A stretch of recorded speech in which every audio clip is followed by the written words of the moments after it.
Сайн байцгаана уу? Онлайн сургууль зуршлын төгөөс эрхлэн төлөвлөж би Момшогийн бодлого болон бодолтууд.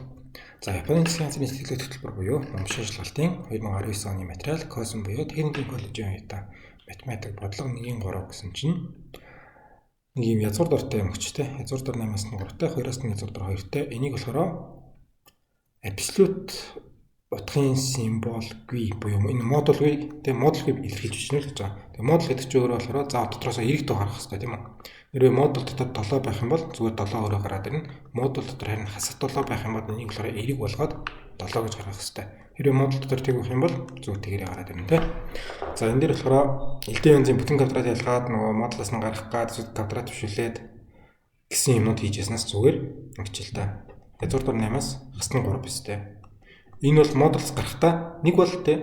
Хэрвээ модуль дотор эрэг тоо авах юм бол 7 өөрөө гараад ирсэн тийм үү. Хэрвээ модуль дотор сөрөг тоо байсан болохоор тэр чинь хасах 7 буюу хасах б гараад ирэх хэрэгтэй байхгүй.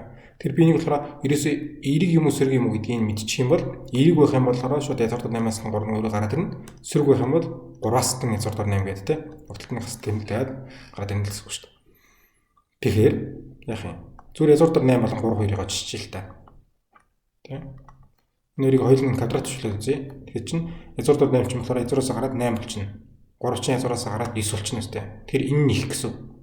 9 нь их юм байна. Тэгвэл 3 нь язгуур дор 8-аас их юм байна. Тэгэхээр би одоо энийг нөгөө тийш нь гаргаад хасгаар тийм үү?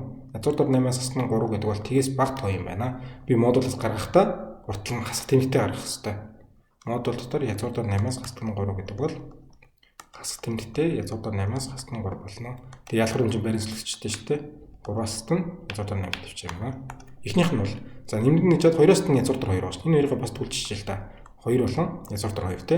Хоёулаа эрэг тоо юм чинь хоёулын шууд квадрат төвчлөлт ямар ч асуудал гарахгүй шүү дээ. 2 2-ийн 4 нүүдэн язгуураас гарлаа 2 боллоо. 4 нь их юм байна. Энэ дээр те 2 нь их юм байна. 2 нь язгуур дор 2-оос их юм байна. Тэгвэл язгуур дор 2-ыг нөгөө тийш нь гаргаад хасгаар 2-оос нь язгуур дор 2 нь тгээс их юм байна. Тэгвэл модулаас 7 модулаас шууд 7 гэж гарч байгаатай адилхан энэ эрэг тоо бол модулаас шууд нэмэгдэн 2 хасны язгуур дор 2 гэж гараад ирнэ гэсэн үгтэй.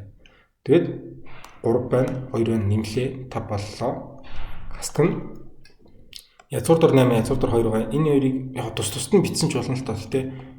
Жохон оноо хасчих магадгүй гэж яагаад байна. Язгуур дор 8 гэдэг чинь өөрөө юу гооч тэ. 2-ын үржтэн 2 үржтэн 2 тийм үү? 2-ыг 2-оор үржиж 4 боллоо. Дахиж 2-оор үржиж 8 болно тэ. Тэнгүүд болохоор би нэг тэнцүү язгуур дор 2-ын квадрат үржидэг нь 2 юм байна. Тэгэд энэ нэг 2-ын квадратыг болохоор квадрат зэргийн язгуураас урд нь гаргачих.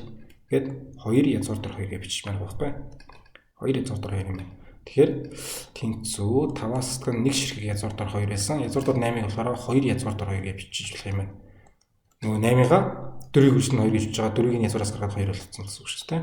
Тэнцүүд бол 5-аас хасдаг нь 3 ширхэг язгуур дор 2 юм байна. Ингэж бичиж оноо алдахгүй байх. Тэгвэл шууд язгуур дор 8-ыг тавьчих оноо хасчих магадгүй гэж яагаад вэ? 3 язгуур дор 2-оо. Тэгэд бидний язгуураас салгажлаагүй шүү дээ. Зүгээр модулаас салах гэсэн юм чинь энэ язгуур дор 2 хахад бол асуудал байхгүй шүү дээ. За нэг л энэ байла. Баярлалаа. Баяртай дараа дахин уулзъя.